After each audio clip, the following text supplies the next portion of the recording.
This week on Previews World Weekly, a Pulitzer Prize-winning graphic novel gets banned, Judgment Day is upon us, and we discuss your underappreciated comic book gems. It's all happening right now on Previews World Weekly.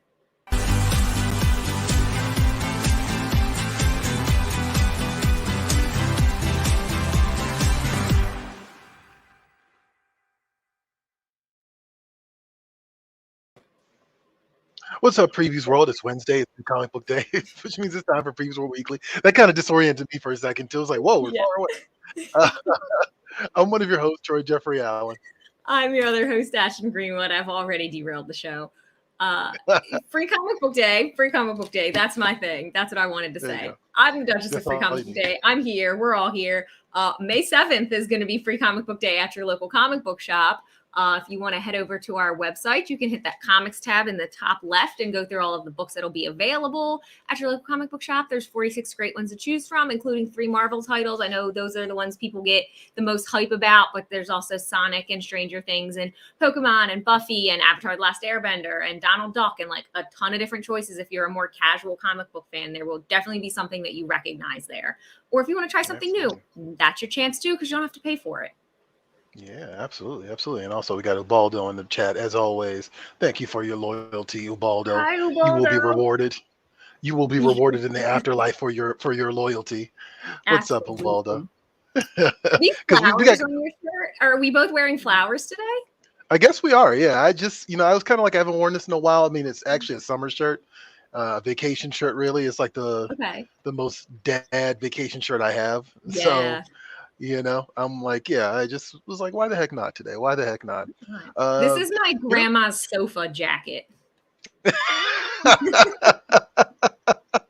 You know what? But it works. You're rocking it. I respect it. Can't hate on it. It's working for you. The grandma sofa jacket. All right. I see you. How about some job security real quick, Ashton? Let's talk about Diamond's 40th anniversary, right? Yes. So February 1st marked yesterday. I actually marked the 40th anniversary, the official 40th anniversary of Diamond Comics Distributors.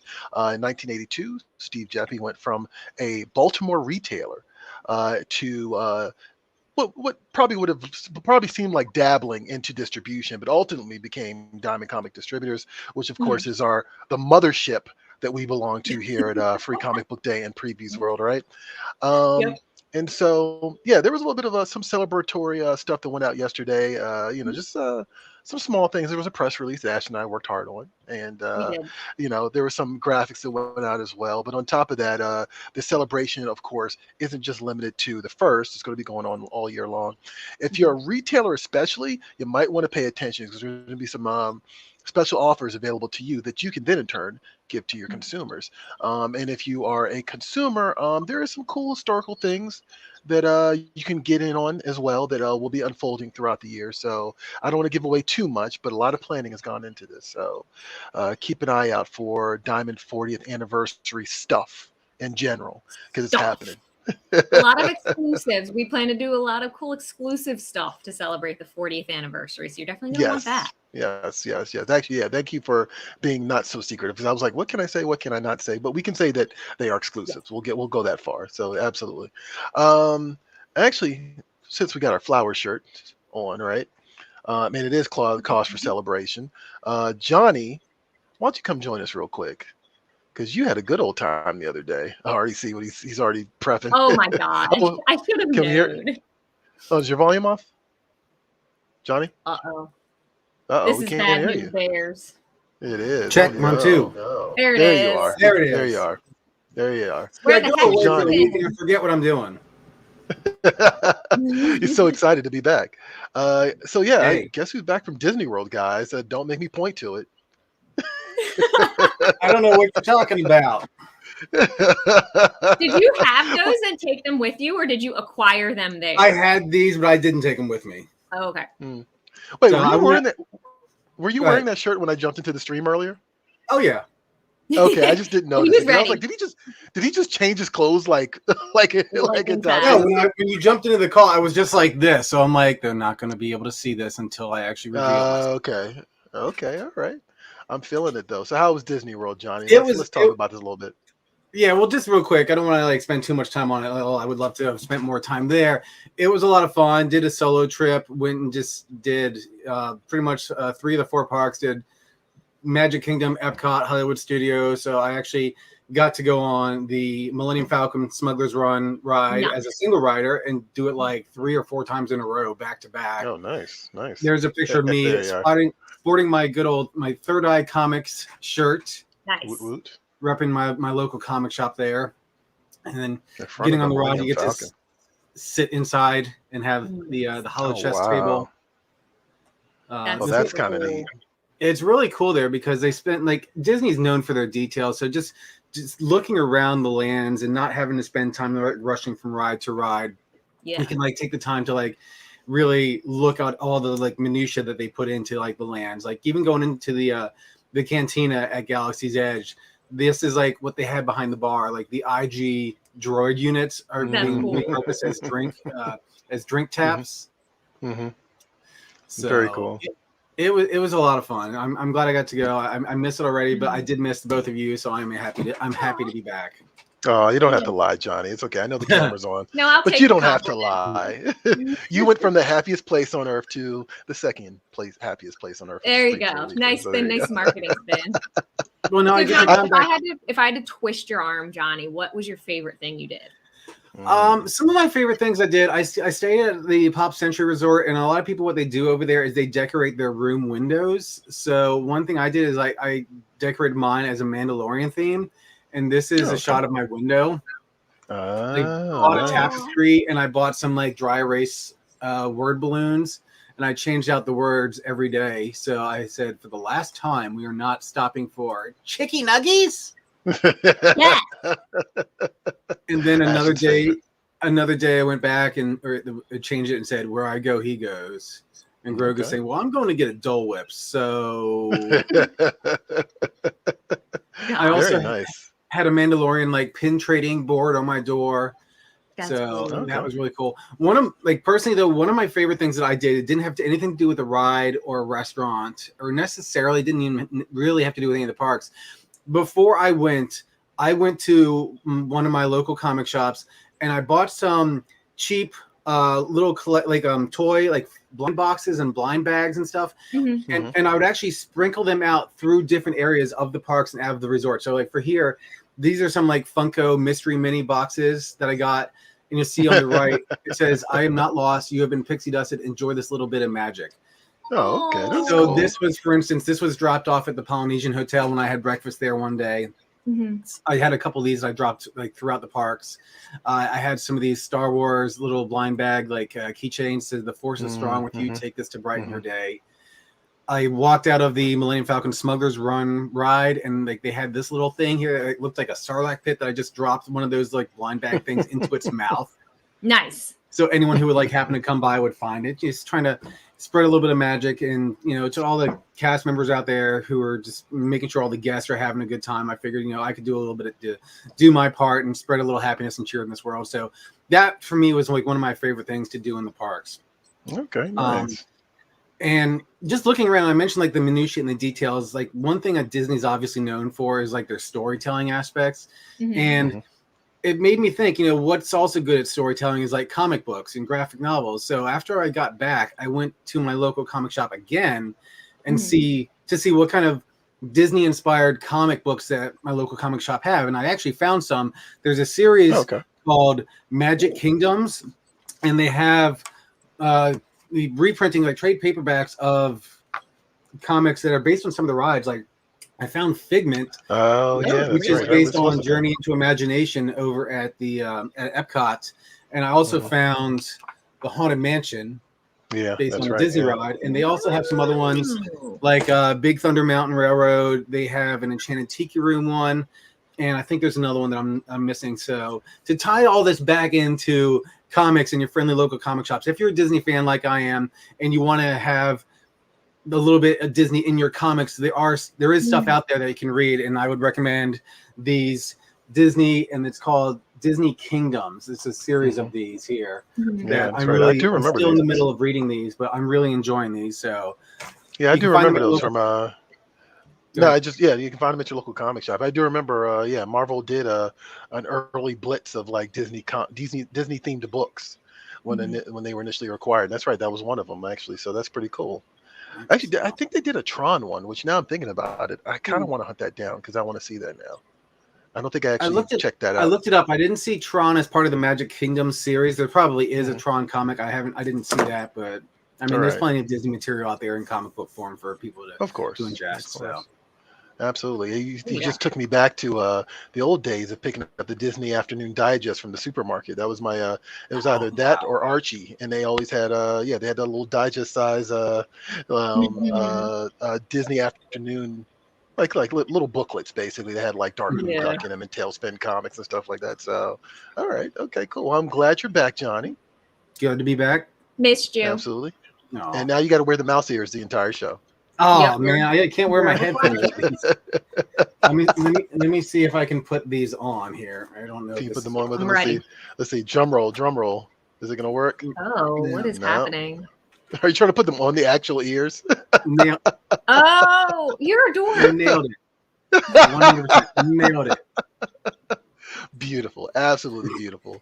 Well, while Johnny sorts that out, let's go ahead and do some what's at comic shops action, right? It is Wednesday. It is New Comic Book Day. We've talked about, and thanks to Johnny, you gave me a nice segue for comic shops. So this is what's available at your local comic shop this week. Ashton has her pick. I have my pick, and then we'll put you on to some more. Check it out.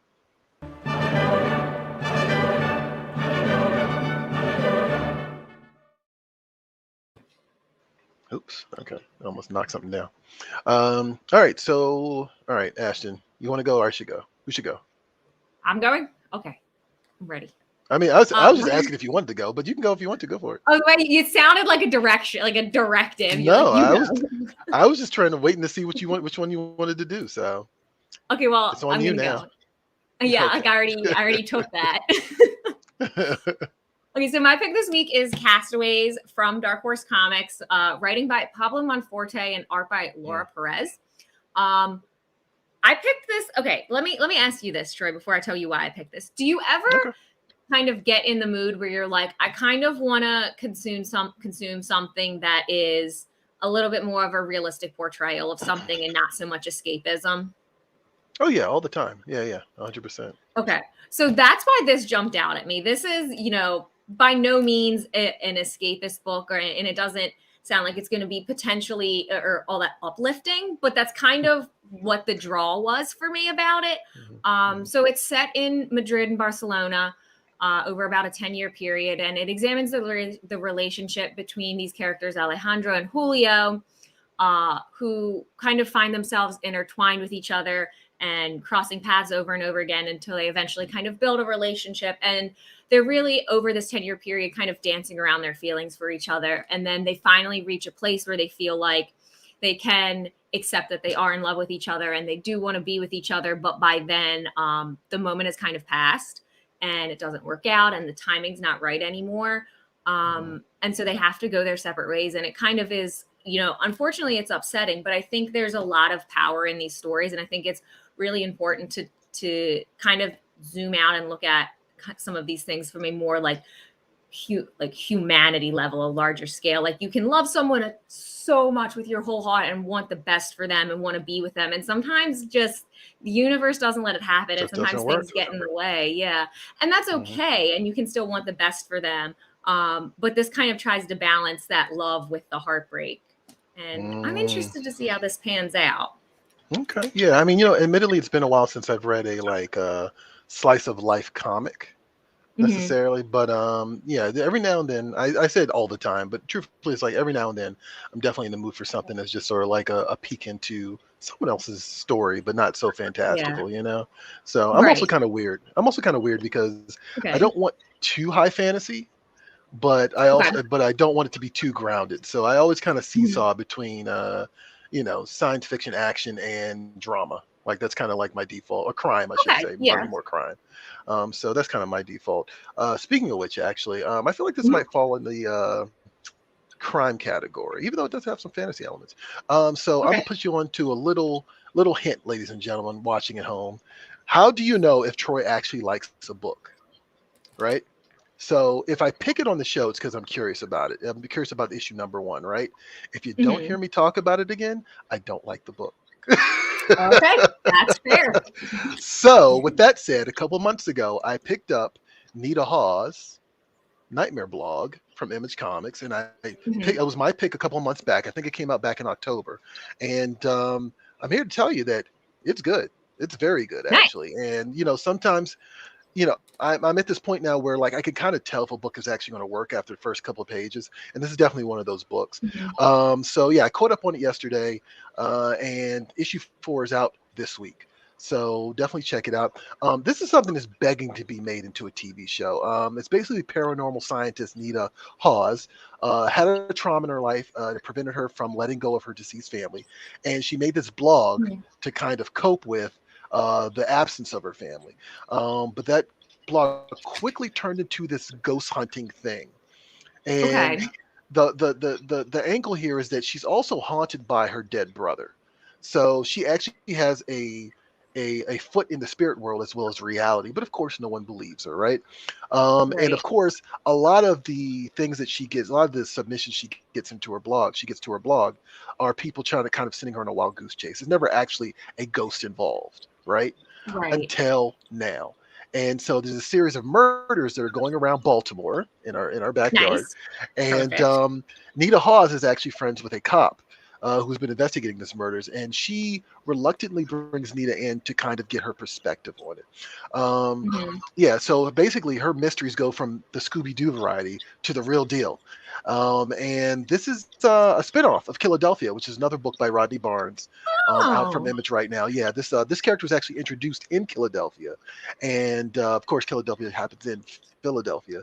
And the main character in that book had moved from Baltimore. Nita, of course, stuck around in Baltimore, and the story's picking up where they left off. It's Jason Sean Alexander, who did work on Spawn for quite some period. Rodney Barnes, who's like a TV writer for everything Black. Like everything, it's like that's not an exaggeration. Like that's a real thing. It's got a great premise, great characters, some African spirituality versus Christianity, which I thought was really interesting too. And that's thrown into the mix. So yeah, I highly recommend it, especially if you're a horror fan. Check out Nita Hawes. Check out Nita Hawes' Nightmare blog. Wow. Number 4 out this week, and pick up the first 3 issues. It's a good deal. All right, so what else we got here? All right, so it's time for What's at Comic Shops, right? So we gave you our picks this week, but of course there's so much more to come out this week. Matter of fact, I'm gonna say this right now. I also read The Thing by Walter Mosley and Tom Riley yesterday, and absolutely love that book. And that book number 4 is out this week for that issue too, so definitely check that out. But Anna Mia is going to show you more of what's available at your local comic shops today. So here's Anna Mia with What's at Comic Shops. What's up, Previews World? Mia here, and I'm going to give you a look at some of the new titles in stores this week. Here's What's at Comic Shops for the week of February 2nd, 2022.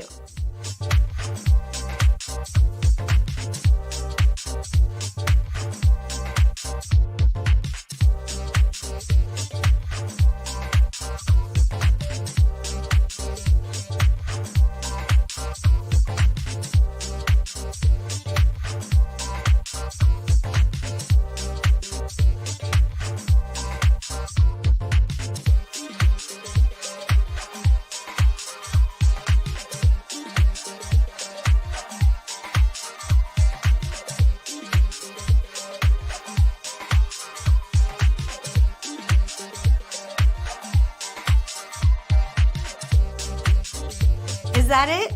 No way. Your comic shop has something for every type of customer. So stop at a comic shop today, and I'll see you back here next week.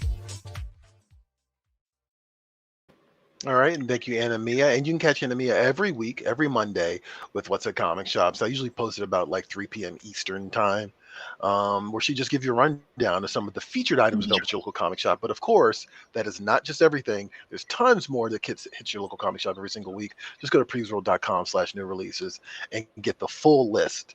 And that includes DC titles, because I still see people asking about that. Yes, it does include DC titles as well.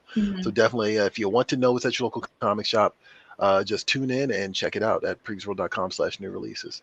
All right, how about some news? I'm ready. You ready for some news? All right, cool. Let's do it. All right, it's time for news. No fanfare.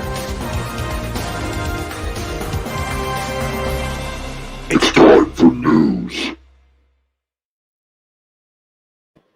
I hated that. I saw you kind of jump back a little bit on that one. I'm not sure if that was. I'm not sure if that was an Exorcist. I'm sorry, it was Linda Blair from The Exorcist or some sort of Star Wars creature. I'm not sure. I don't know either, but I'm gonna pass on both. All right, that's okay. Ashton, why don't you kick it off with what's going on in the world of news today? Yeah, so arguably the biggest story this week involving comic book graphic novel community is, of course, Mouse. So to give some background, if for some reason you're not familiar, McMinn County School Board in Tennessee voted to remove the Pulitzer Prize winning graphic novel Mouse from their 8th grade language arts curriculum, citing concerns about profanity and an image of female nudity in its depiction of Polish Jews who survived the Holocaust. The vote took place back on January 10th, but it began to kind of gain some steam last week and is kind of, a bit of a top story now these days. The graphic novel was written by Art Spiegelman, and, like I said, it depicted his parents' experience in Polish concentration camps during the Holocaust. And he uses animals to represent the different players here. The Jews are represented by mice, the Poles are represented by pigs, and the Nazis are represented as cats. And it's a really, really artful tale here, so much so that it won the Pulitzer Prize in 1992. And when Spiegelman was asked kind of how he felt about this banning, he said he was, quote, baffled by the decision. So what are your thoughts on this, Troy? Oh, why do I gotta have thoughts on this? Well, because I can't just say all of that and then sit here in silence. No, that's also fair. I mean, boo on you. Yeah. I see a lot of people upset about this, and I understand why. I think there might be some assumption about what the actual motive is behind this, but at the end of the day, this is a digestible way for kids in particular to learn about the Holocaust. Yeah. And I've been hearing about Mouse for about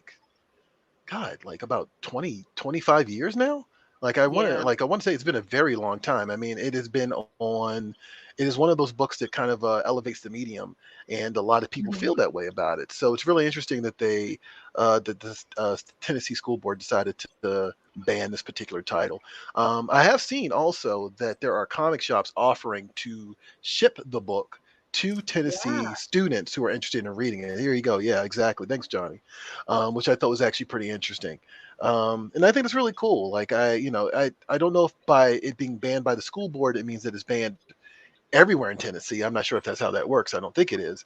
But, I think it's a digestible way to teach people about history and a very ugly part of history. Right. So I don't know. Is there anything to be said more about that? I don't know. Do you have anything to say about that, Ashton?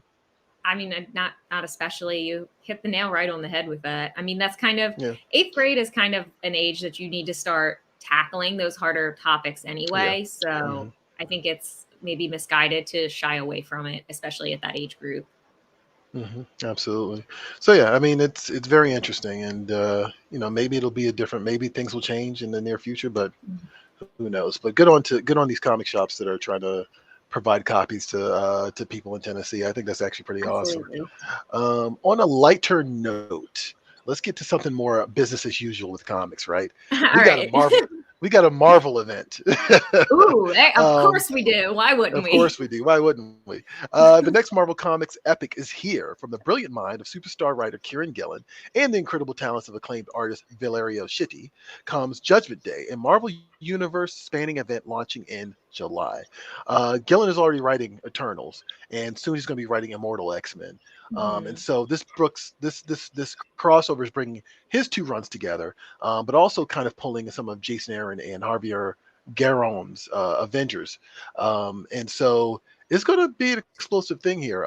Basically, the premise is that when the Eternals brazenly target the mutant nation of Krakoa, the Avengers try desperately to de-escalate a potentially apocalyptic war. But this is no simple conflict. The Eternals' purpose cannot be denied, and Mutant-Kind's future will not be threatened. And after the opening battles, new players and revelations for both sides will emerge as the inhabitants of the Marvel Universe are judged by the greatest power they've ever come into contact with. Also, for your purposes, Ashton, this is actually the big secret of Avengers X-Men thing that was teased for Free Comic Book Day.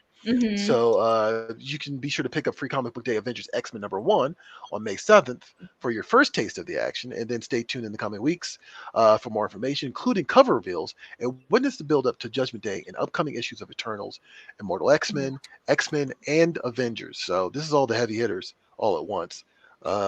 Yeah, so something definitely look forward to. I know that we kind of sometimes make fun of these crossovers. Even on this show, we're kind of like, okay, crossover, whatever. Kieran Gillen is especially good, though. Like, Kieran Gillen is like legit. Like, I don't think that he's just going to put out something that he doesn't care about. You know what I mean? So this might be something worth checking out.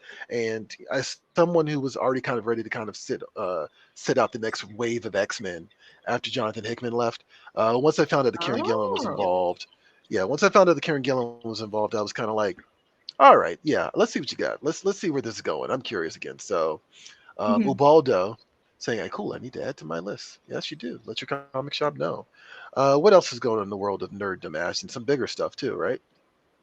Yeah, I guess this is maybe a little more nerd adjacent, but it is some bigger stuff. So Sony acquired Bungie for $3.6 million earlier this week. So if you're unfamiliar, but Bungie is the developer behind Destiny and Halo.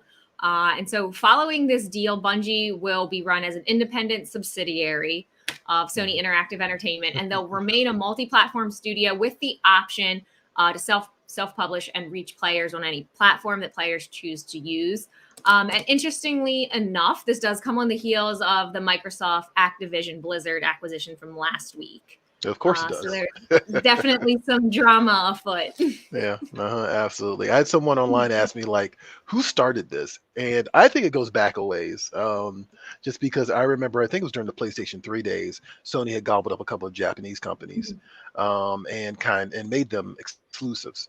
Now, some people say that's because the Xbox 360 that existed at the same time was not up to par with the PlayStation 3, and therefore those companies had no choice but to go with Sony.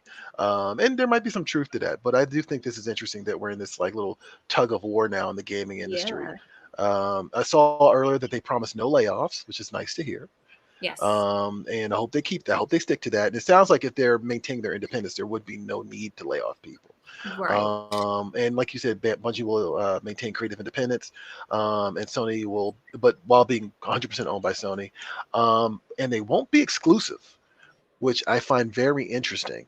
And Microsoft said the same thing about their Activision acquisition, that they won't be exclusive. And I think this is the new game that these massive companies play, because now it's all about, it used to be, I'm going to hoard these things for myself so that people have to go to my system, right? Now it's like, no. We're going to allow you to, we're going to license these things out so you can use them too, but also so you can pay us. Arguably a better approach. Arguably a better approach. Actually, this is not the first time that's happened either, because I think people might forget this, but Sony invented the Blu-ray. Like, Sony are the owners of the Blu-ray copyright. And I did forget that. Yeah, and then when they began that big market push, Microsoft was doing something called HD DVD. I don't know if you remember that either. But it was supposed to be the Blu-ray equivalent, but it was not, because it does not exist anymore, of course. I don't even know what that is. Like, I have no recollection of that. But the Xbox 360 would play HD DVDs, and ultimately it died a quick death. And what ended up happening is, ultimately, Xbox had to bend the knee. Microsoft had to bend the knee to Sony and be like, okay, we're going to make our next system, which was the Xbox One, Blu-ray compatible. And in the process, like every time Xbox had to pay Sony, so this is kind of how these things work now. It's not about all your bases belong to me. Like I said, I think a few weeks ago with Microsoft, it's more along the lines of how can we maximize as much profit as possible off of this? So, it is what it is, but hey, at least you get to still play your games, whatever platform you want to play them on. Right. So that's all anybody cares about. That's all. I mean, really, ultimately, that's all consumers care about, whether it's the absolute superior Halo or Call of Duty. So there you go. My God, sneaking in the hot takes.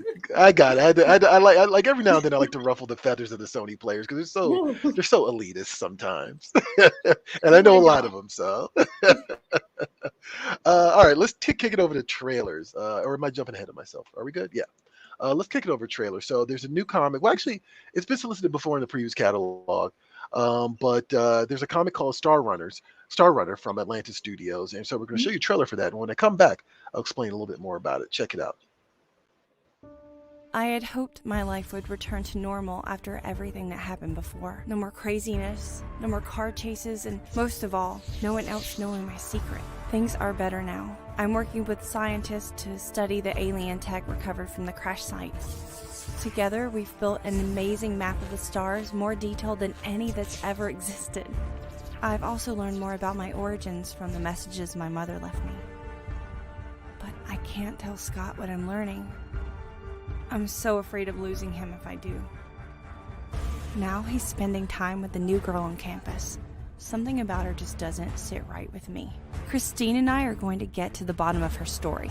I just don't trust her. But most importantly, can't shake the feeling that something's wrong. I sense a darkness hiding in the shadows, a hidden enemy just out of the reach of my powers. I have to find out what it is and expose it before anyone gets hurt.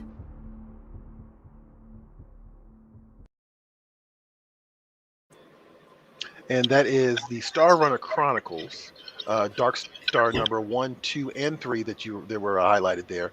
And those are going to be coming out back to back. And then that's going to be followed up by a collected edition titled Star Runner Chronicles Fallen Star. They're all available to pre-order right now. And the 3 issues drop in April. And the trade paperback is in May. So if you are interested, be sure to check out Pre's World Pullbox and head over to presworld.com/pullbox and reserve your copy today. I got some soft Betty Veronica vibes off of that one. I just realized for the first time. It's a little bit of the blonde versus the brunette thing going on there. I'm okay with that. I mean, it works, right? It's a trope we all know and love. It's a trope we all know and love, apparently. So there you go. All right. We're actually kind of early. Let's see if this next segment makes us slow down a bit. What's up, Dave? Hi, guys. Did I miss anything? Hi, no. Dave. I mean, well, you did. You missed us talking about the Sony acquisition. You missed us talking about Mouse, but we're going to talk about some more of the stuff later in the show. All right. Time for Social Swamp. Yes. All right. Ashton?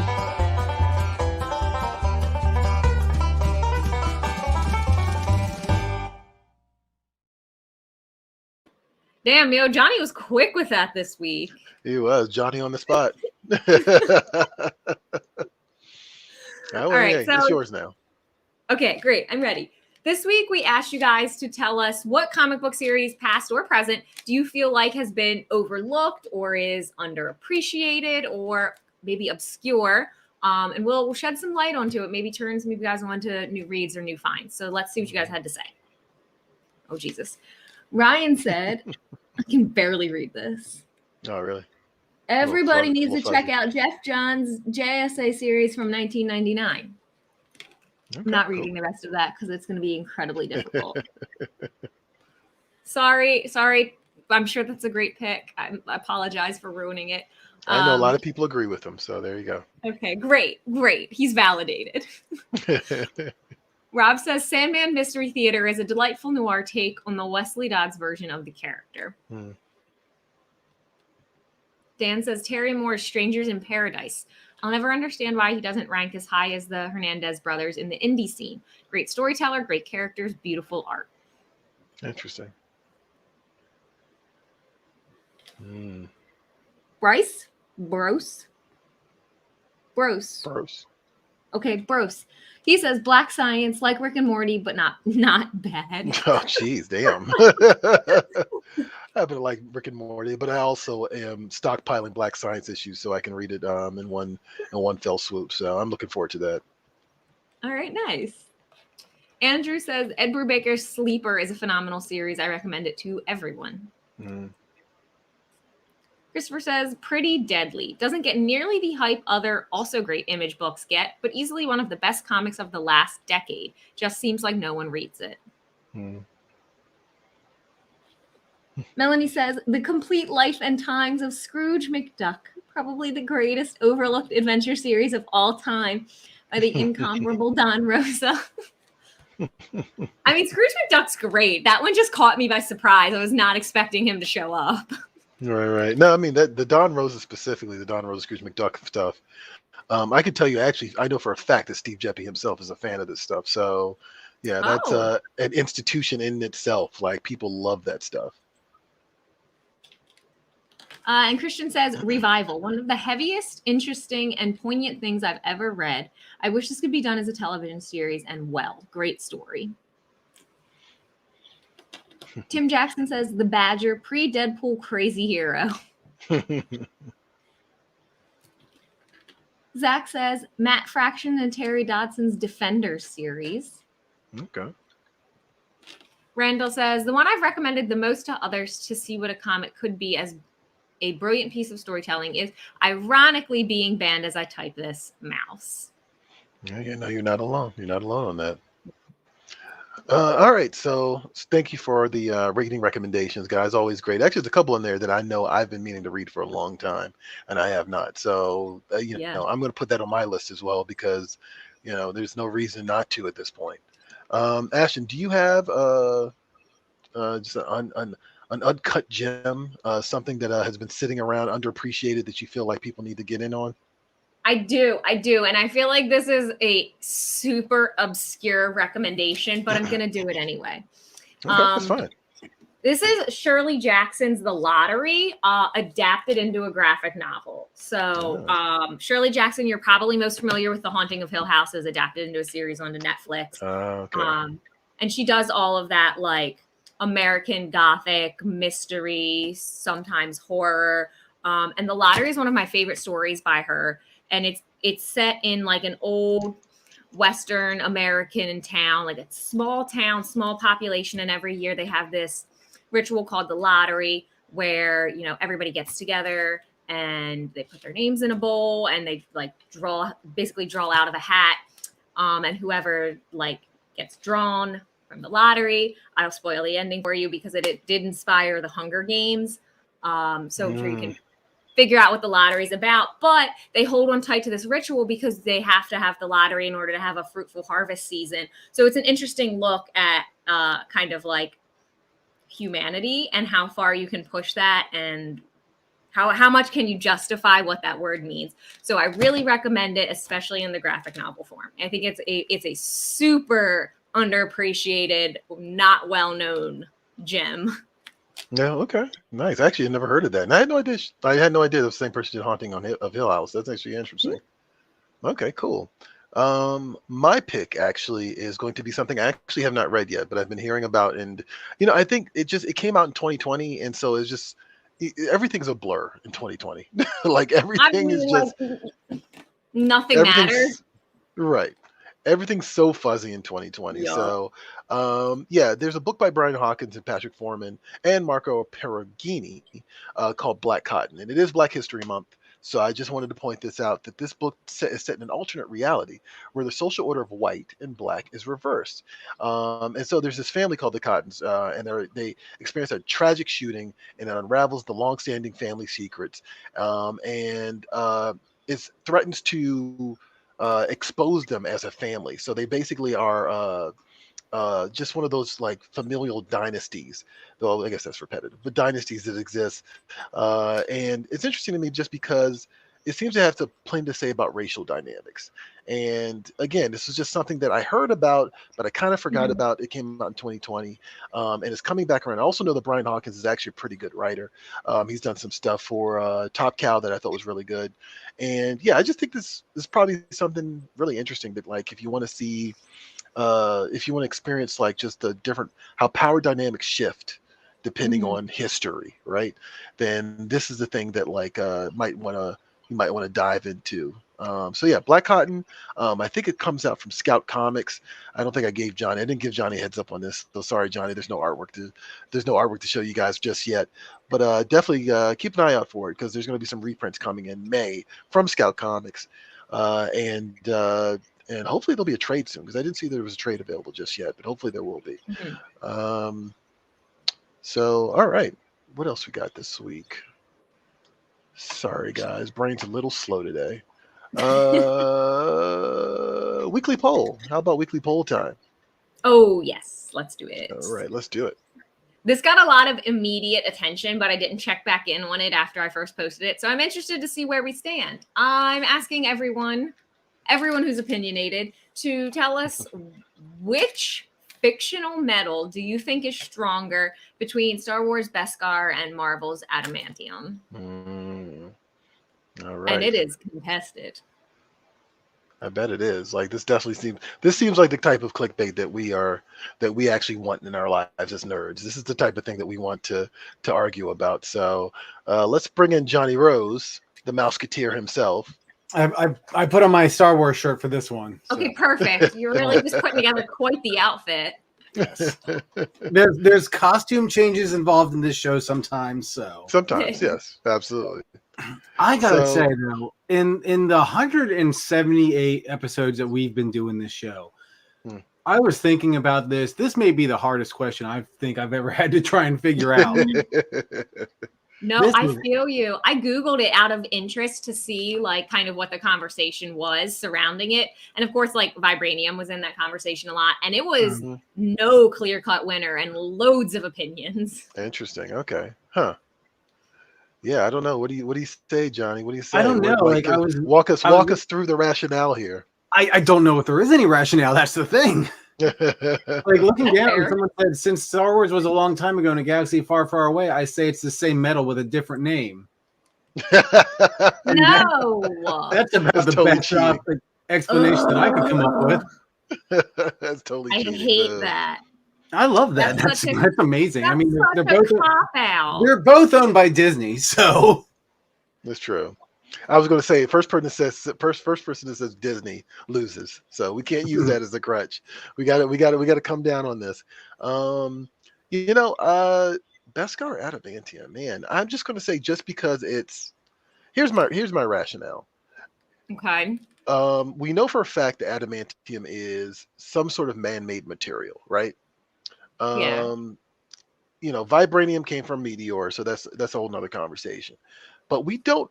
As far as I know, we don't know what Beskar is made from, unless I'm mistaken. So, and the fact that it comes from the Star Wars universe means that it could be any number of things. Like, you know what I mean? And so its origin is seemingly unknown. Now, if you guys are in the comments, I know the Star Wars fans in the comments who probably know this. Correct me if I'm wrong. But that to me gives Beskar the edge because, it could be anything. Like, it's just this magic metal that's like impenetrable, and where does it come from? So that's my tip. I'd be inclined to pick Beskar as well for the simple fact of like it can take a hit from a blaster and more importantly a hit from a lightsaber and it doesn't matter. Like it's outrageously heat resistant. Like the amount of heat a lightsaber's putting out and it's not even so much as leaving a burn mark tells you everything you need to know. Oddly enough, we have Monkey Jeebus chiming in. He says adamantium because Beskar got messed up by the Mudhorn. However, if I remember correctly, when the Mandalorian Din Djarin was facing off against the Mudhorn, did he have all the Beskar armor on yet, or had it not been like smelted or cast down by the armorer? I think that's a good point. He might is because at one point he had just the shoulder plate. He just had the shoulder pauldron at one point in the beginning, right? And then he went off and did the job. No, he didn't have it yet. He didn't have it yet because he had to bring back the child to get paid in the Beskar in the first place. That's right. Okay, you're right. Yeah, I was like, there's some loop here that I'm not thinking about. And you're absolutely right about that. Yes, you can't trick us, Monkey Jeebus. We're geeks too. We know these things. I'm just like, okay, consider I'm just went to like Disney World and I went to like Star Wars Galaxy's Edge. I'm gonna go with like the Beskar route because that's fresh in my mind, and I'm wearing a Star Wars R2D2 like Mickey Mouse. So I'm just gonna. I like adamantium too. I know adamantium has like a longer history in like pop culture. I'm just gonna go with Beskar because, like Troy said, it's like there's that unknown element that it kind of like intrigues me. I don't know. We haven't really. We don't know much about it yet, but I'm picking Beskar. But 63.3% are saying adamantium. Wow, I thought it would be a little bit closer than that, but that's still. I mean, we still have time. It's 98 votes, and you got 3 days left, guys. So head on over to Free Comic Book Day's social media and cast your vote. I'm already seeing it. Dave is saying, have Wolverine's claws ever been cut off? No, but the adamantium has been like ripped out of his body by Magneto. And first of all, like the problem with this, the adamantium, I'm taking the hat off, by the way. This is just look at that hair. The problem with the adamantium is that, you know, they just put it into Wolverine's body. That's just animal experimentation. And I'm just not okay with that. So. Okay. That's fair. That's very ethical. I appreciate that. Yes. That's nice. That's nice of you, Johnny. But yeah, guys, let us know in the comments. Let us know what you think. Ashton, did you actually give an answer? Or were you erring I said on the side Beskar, of the lightsaber thing. Beskar? Okay. So yeah, I guess we're all kind of team Beskar here. It looks like we were on the losing end of this argument. I'm kind of surprised. I was totally expecting you to pick adamantium, and I was ready to like dig my heels in and fight you about it, but I didn't have to. No, just because again, I just think that as far as I know, we don't know what the origin of Beskar is. You know what I mean? Right. So yeah, and Star Wars is filled with so many fantastical things that it could really be anything. Mm-hmm. Like, you know, so why the heck not? I remember when I first found out what lightsabers are made of, I was like, that's nuts. And awesome at the same time. That's nuts. Actual quote. That was my actual response. Real quick, I wanted to actually acknowledge the passing of two individuals for the comic industry. Sorry to switch gears on you so fast, Ashton. My bad. Yeah, I was like, lightsabers. Right. It's okay. We'll get back to the fun stuff in a second. But Mary Alice Wilson, who was the founder and longtime owner of Dark Star Books and Comics in Yellow Springs, Ohio, passed away. She succumbed to cancer on Monday, January 31st, and the store announced her passing on Facebook. So yeah, if you are from the Ohio area and you were a patron of Dark Star Books, here's a little acknowledgement to you of your loss and to the loss that Mary Alice's family has experienced as well. I also want to point out that Brian Augustine passed away, who actually just had an animated movie from DC made of his book Gotham by Gaslight. But yeah, he passed away also this past week. And again, just want to acknowledge his passing. Just wanted to, especially for the fans who remember his work at DC as editor and writer, he will be missed. So definitely, as we always say, their work lives on, right? Because their stuff is in print. In his particular case, stuff is in printed page, and her store is still there. So there are ways to just honor them and support them 100%. All right. So we did the poll, right? And I played catch up here. So how about comic shop shout out? I'm ready. All right. Okay. This week's comic shop shout out goes to Gabby's Olympic Cards and Comics in Lacey, Washington, and it comes from Josh Duncan. So we'll show you some shots of Gabby's Olympic cards at the end of the show during the credit roll. You can get a look inside the store. And if you want us to shout out your local comic book shop on the show, you can find us on social media, tag your shop. If they don't have a handle, just leave their name and use the hashtag #SupportYourLCS. We'll find your local comic book shop, shout them out on the show, and give them some love. All right. And I want to remind people to like, follow, and subscribe to Previews World. I'm, of course, on Twitter, Instagram, Facebook, YouTube. I know I'm forgetting something. And Twitch. Ashton, of course. And what? On Twitch. That's right. Yes, I'm also on Twitch. No, Twitch isn't dead. Twitch is still around. Okay. So we got to give Twitch some more love because we have not been great to them. But also, Ashton, where can they find you? You can find me on Facebook, Twitter, Instagram, and TikTok at Free Comic Book Day. That is where, oh my gosh, that is where you can get all of your information about Free Comic Book Day. You can get a look at some of the preview pages of all the books coming out, and I'll keep you up to date on all of the good stuff as we lead up to the event, which, as a reminder, May 7th at your local comic book shop. May 7th. Y'all gonna be sick of me by the time it's here. I'll tell you that. No, they won't. I guarantee you they won't. They're gonna be like, when is it? Up until May, all the way through May 8th. They're gonna be, when is Free Comic Book Day? So sorry guys, not to make fun of you, but some of you guys just like a broken record sometimes. It's okay though. That's what we're here for, to remind you. I'm really blue. Is that my screen? What is going on here? You are quite blue. Like very Smurf-like right now. So as I mentioned, it's Black History Month. I'm doing a series of interviews with creators, of course, throughout the month. The first one is up on our site right now.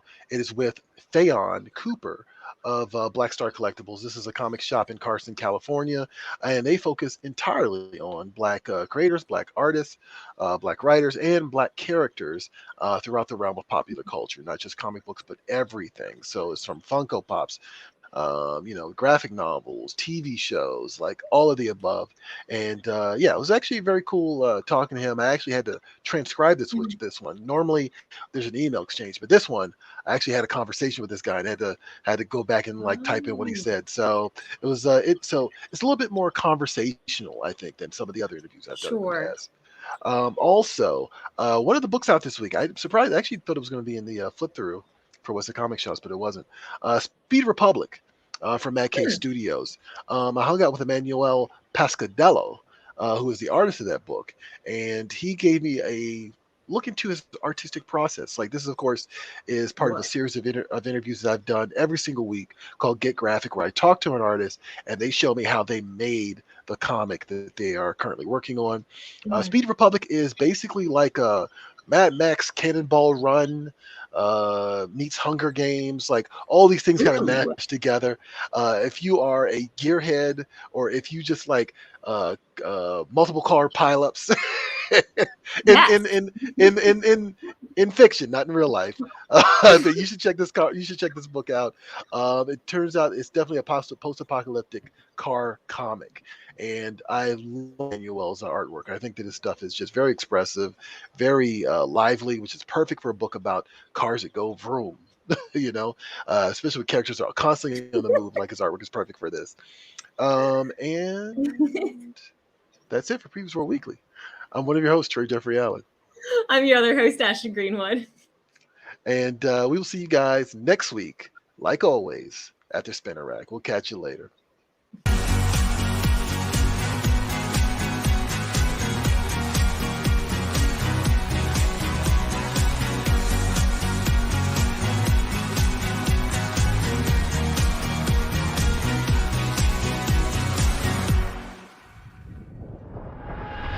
Don't forget that you can catch Previews World Weekly streaming live every Wednesday at 4 p.m. Eastern, 1 p.m. Pacific at Previews World on Facebook, YouTube, and Twitch.